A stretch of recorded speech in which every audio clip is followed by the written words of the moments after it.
Hey everybody, Joseph Rothschild here, aka Mono Bluetron, back again with another episode of 10-Minute Testing. It's time for the second of our impcantation examination, and after last week's demonstration, we'll need some reorientation to improve that aberration, using some fresh new recommendations. So sit back and enjoy my narration while I talk to you about aviation. Today we're looking at SHINOBIRDs.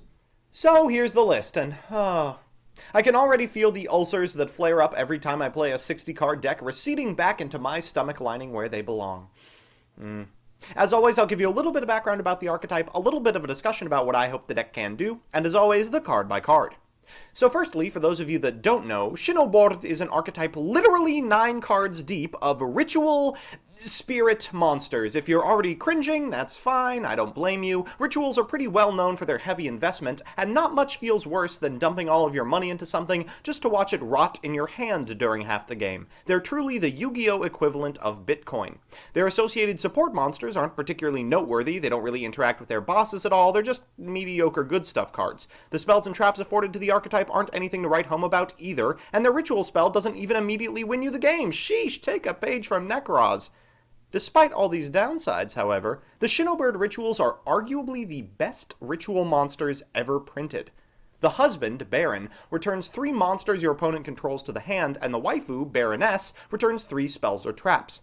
Both afterward have the ability to special summon a spirit, Baron from the hand and Baroness from the deck, which conveniently circumvents the returns to hand clause on spirit monsters. The result is an extremely powerful deck that can routinely find a Storming Mirror Force and a Giant Trunade on legs, then follow it up by special summoning a Walking Skill Drain from the deck. Affording a strategy like this more consistency options by way of the impcantations is an extremely dangerous game. So with that, let's get into the card by card. First, we've got our impcantations, and like a baby, I'm playing the safe ratio, 2 each of Talismandra, Candle, Bookstone, and Pensilver. Because the birds leave tokens behind when they leave the field, games routinely last 4 turns instead of 2, and for that reason it's important for cards like Candle and Talismandra to be repeatable. We've also got 3 Manju, since we don't often use our normal summon, and 3 Eratama, who searches either of the Barons. We're also on the 1 of a mono, who we're always trying to summon with Baroness's effect. For the rituals, we've got 2 Baron and 2 Baroness. They're extremely searchable, and we're playing 2 of each for scenarios where we either want the effect twice in one turn, or want the second copy for ritual fodder. Finally, no incantation deck would be complete without 3 Chalice Lime. For spells, we've got 3 SHINOBIRD's Calling, which is a completely blasé ritual spell, except that it lets you banish from graveyard for cost, and happens to mention both of the Barons in its card text for our next card, Pre-Preparation of Rites. See, you don't need miles of text to be broken. After that is our other +1, Pot of Indulgence, followed by 2 Extra Foolish Burial, 3 Preparation of Rites, and 1 Incantation Celebration for searching's sake. For traps, we've got 3 evenly matched, which seems counterintuitive, but this deck is so adept at accruing resources and is expertly able to survive a turn by sitting on a mono, so simplifying boards for easy FTKs the next battle phase is right at home. In the extra deck, we've got 2 Ntis and 2 Herald of Indulgence for Extra Foolish, a small rank 8 suite I intend to never use, a small rank 4 suite I intend to occasionally dip into, and a couple of links if we ever get to use the tokens the Barons leave behind. So with that, let's jump into the games. Our first match is up against Ulswarm Stun, but it's less of a deck and more of a state of mind. We're just trying to chew through as many Solemns as possible, and this is a perfect test case. We're going second, which is not ideal against the trap deck. They'll start by firing off an Allure of Darkness, finding a Dark Monster, setting 4, and passing. We draw into Brianak from a version of this deck where I was trying to be slightly more cute. Don't do it, we have enough playables. We'll get a Celebration off of this Manju and promptly get our Chalice Lime activation negated. We'll set 1 card, get in for 1400, and pass it back to our opponent. Our opponent's going to draw into, an Ulswarm, which turns on Infestation Infection, so they can get a Mandragora. They'll special that and normal a Megalo Smasher, getting in for 150 and then 2000. We have 1 set card that does absolutely nothing, so we'll have to hope to draw well. We do. Eratama's pretty good. We'll use it to get a second copy of Baroness before firing off a Preparation of Rites, and then activating Chalice Lime to get a Candle from deck. Candle's going to get a ritual spell, and then we can use Calling to make a Peacock. Peacock's effect is going to activate, and there is strike number 2. Woof.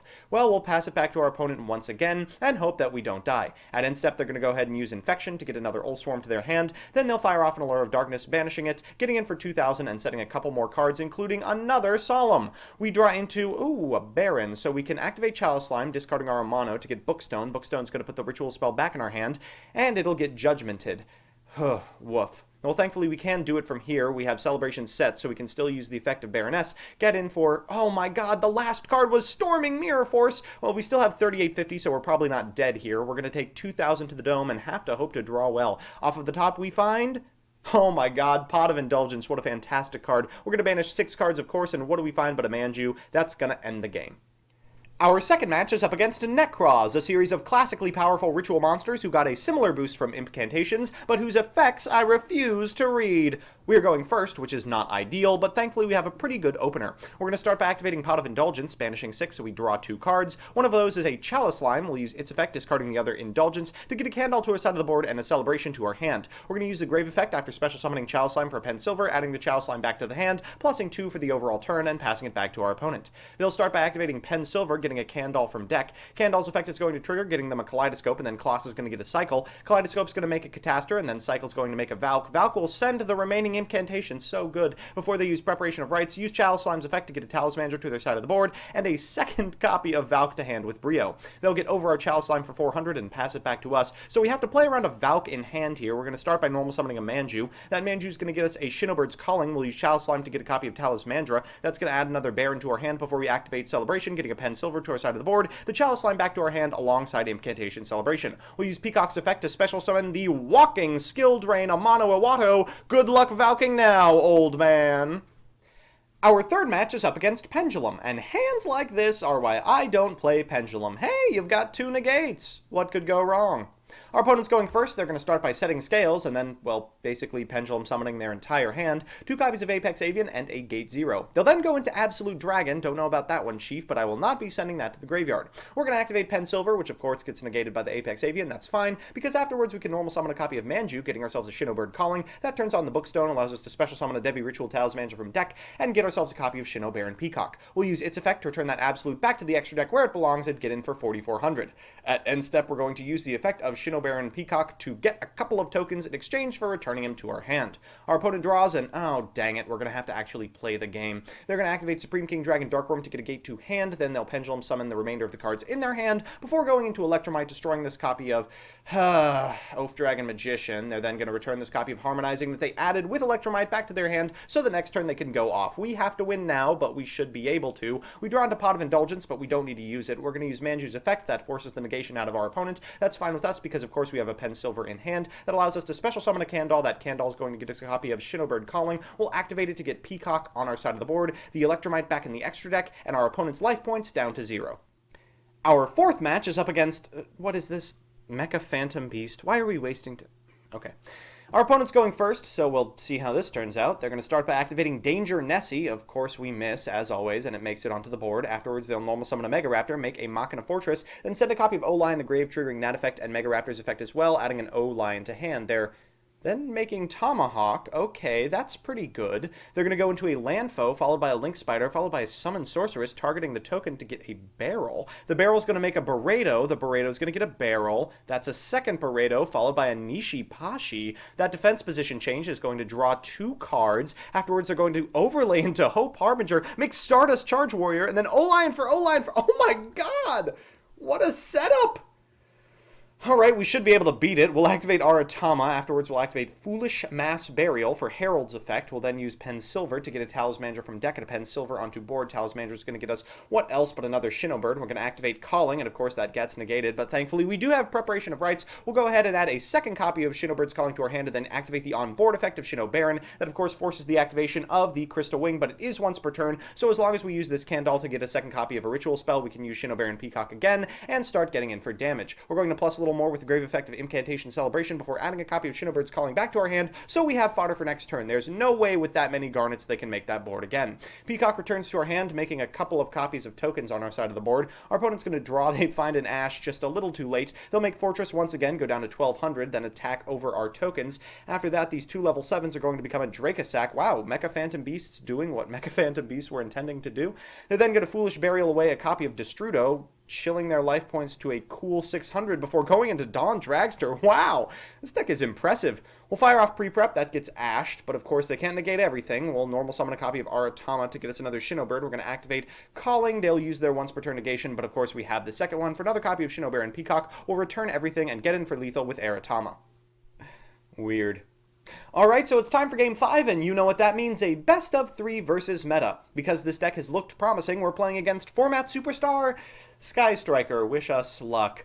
Our opponent's going first, which I think is what we want, even though Sky Striker is so good going first. They're going to start by activating Hornet Bit to go into Shizuku, setting 2 and passing, not particularly threatening. That's good news for us. They'll get an engage to hand. We draw into another copy of Pen Silver. We'll fire off a pre-prep, then activate Bookstone from our hand to get a Talismandra from deck. Talismandra is going to get a Chalice Slime, which will get a Candal from deck, getting us a second copy of a Ritual Spell. We'll go ahead and use Celebration's Grave Effect to get another Bookstone to our side of the field before making a Chalice Slime, then using Calling to go into Peacock. Peacock is going to return these set spells and traps, but our opponent is going to chain an Infinite Transience before we're allowed to go into a Mono Awado. We get in for big damage, but unfortunately it's not huge or lethal, so we're going to return the SHINOBIRD Peacock to our hand at the end of the turn, but of course a Mono stays because it was special summoned. Our opponent's going to start by activating Terraforming and finding an Air 0. Afterwards they're going to Afterburner our copy of a Mono Awado. Dang, that was a pretty easy out otherwise. They're going to use Air 0 on this copy of Chalice Slime that they've taken with Widow Anchor, and what do you know, they find an Eagle Booster. They'll use Multi-Roll to get a copy of Ray to their side of the field, go into Kagari. Kagari is going to return the one, the only engage, which they'll fire off again for a second copy of Widow Anchor, an Upstart Goblin, and 2 Ashes. They'll get over one of our 2 tokens before making Shizuku, and at end step triggering Multi-Roll and Shizuku for a backup copy of Startup Engage. We might be able to do this. We'll start with Manju. They will Widow Anchor it, but not take it to not turn off the remainder of their spells. We'll then activate Pen Silver, but God, an Ash Blossom. Alright, well maybe we can do something. Celebration is going to get a Talismandra from deck, so we can get another copy of Peacock. We'll special summon Peacock, return everything on the field, but what do you know, they don't have anything particularly chainable. We'll get an Aratama from deck, go into Utopia, and oh my god, we won! Alright. So we have 2 games to try and get Lightning to strike twice. Unfortunately, our opponent has figured out what we're up to for Game 2 and is making us go first.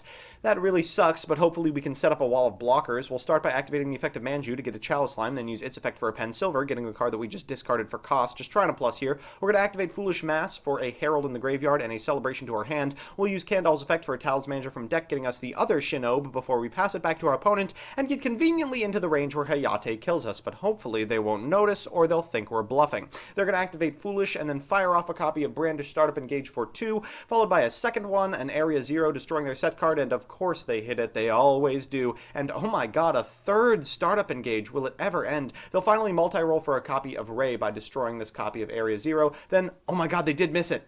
Ooh, the threat of a 4th Startup Engage was simply too alluring. They're going to fire it off for a second copy of Widow Anchor. They'll set 3, then use Shizuku to get a Hercules base, and multi-roll to set the remaining 2 zones. We're going to start with a Manju. Of course, that is going to resolve before we activate Shinobird's Calling. This effect, I predict, will get negated, and of course it does.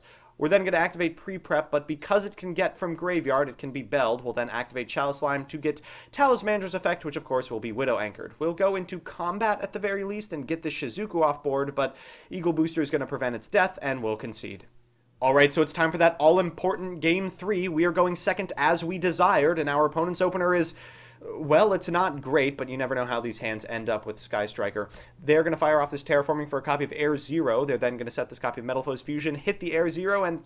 oh, not multi-roll, come on. They find multi-roll, they're going to Metal Foes Fusion back into the deck, then use multi-roll to get this Ray out of their deck as well. That's going to turn to a Shizuku. They'll activate Foolish Burial Goods, set 1, and pass it back. Shizuku's going to go ahead and get a Widow Anchor, which they will use in end step before setting it with multi-roll. Our hand's pretty good as well. We're going to fire off a Pot of Indulgence, but unfortunately our opponent does have the Ash Blossom. That's fine. We'll just go directly to battle phase, fire off this Evenly Matched. They will chain Widow Anchor, but it doesn't matter. We do get to banish it still. We're going to normal summon this copy of Manju to get ourselves a copy of SHINOBIRD Peacock. Then we'll use this copy of Chalice Slime in hand to get a Talismandra from deck, and we'll get a copy of SHINOBIRD as well. We're going to use Peacock's effect at end step to get a couple of tokens, maybe do a Link play next turn. I don't know. We'll see what I'm feeling. They draw into a pretty mediocre card, and what do they draw? Fusion, but yo! Engage. What a fantastic top deck. They'll fire it off again with a Kagari, then use Area 0 on the set card, and they always hit it, this time for a second copy of Multi-Roll. Yikes. They're going to use Multi-Roll and Hercules base, really to rub salt in the wound here, drawing 2 cards while wiping my board. Afterwards, they're going to fire off an Upstart Goblin. They're going to use Multi-Roll to destroy Hercules base, shuffling a whole bunch of cards and going into Shizuku, setting 3 and passing. They have an Engage in hand as well, so it'd have to be pretty good. The Evenly Matched is one of the better cards I could draw in this specific scenario, but with an Engage in hand and a Twin Twister set to prevent any of their reasonable stuff from going to the banished zone, they'll be able to get Ray after that chain's done resolving, Ash my Chalice Slime, and basically just put me in the dumpster. At end step, they'll go into Shizuku for a second copy of Startup Engage, and I will concede. So we're back with the deck, and hey, it was alright! I think if you played 100 matches against Sky Striker with Monday's Blue Eyes list, you literally win 0, so picking up 1 out of 3 was pretty amazing. First, the pros. 1. It's incredibly good against decks that expect destruction. So much of what makes this format frightening is its premier threats, things that are linked to Phoenix, Colossi, etc., expect that you're going to try and destroy them, and either float or resist it. The effect of SHINOBIRD and Peacock is fantastic against these super specific stinkers. 2. So much of what you're losing to this format is extra deck monsters specifically. In formats where the monster lineups are a little different, it might not be great to bounce as much as possible, but when you're tucking monsters that require investment back to the exact same place they started the game in, instead of into your opponent's hand, it's hard to see the bounce effects as anything but upside. And 3, the deck's extremely consistent. Now, I'm just gonna keep saying this for every deck that plays Impcantations now, but one major weakness in the past was that the exceptionally powerful rituals were occasionally inaccessible. That's no longer the case. And the cons. First, it doesn't actually line up well against Sky Striker. With targeted effect negation, the monsters float even if they're bounced, and an engine that takes maximum advantage of the extra turn the deck gives the opponent, it might not be a good meta call. 2, it's linear in ways that are exploitable. You're always winning the game in similar ways, so if, like Crusadia, your opponent figures out they need to put you on the play, your win rate will drastically decrease. And 3, it really takes a beating. It sucks that a lot of the time you're going to try desperately not to die and just pass turn 1, but your deck simultaneously demands life points from Foolish and Chalice Slime, so decks like Trickstar or players that read Hayate will definitely take advantage. So that's that. If you're interested in that Mecha Phantom Beast deck you saw today, the inventor's channel is in the description. Watch that space. If you want to see me play the decks I make on this show on stream, I'm on twitch.tv/monobluetron every Monday from 10 to midnight Eastern Standard Time. And if you have an idea for a deck or archetype you want me to play on a future episode of this show, let me know in the comments section below and I'll do my best. Otherwise, I'll see you next time.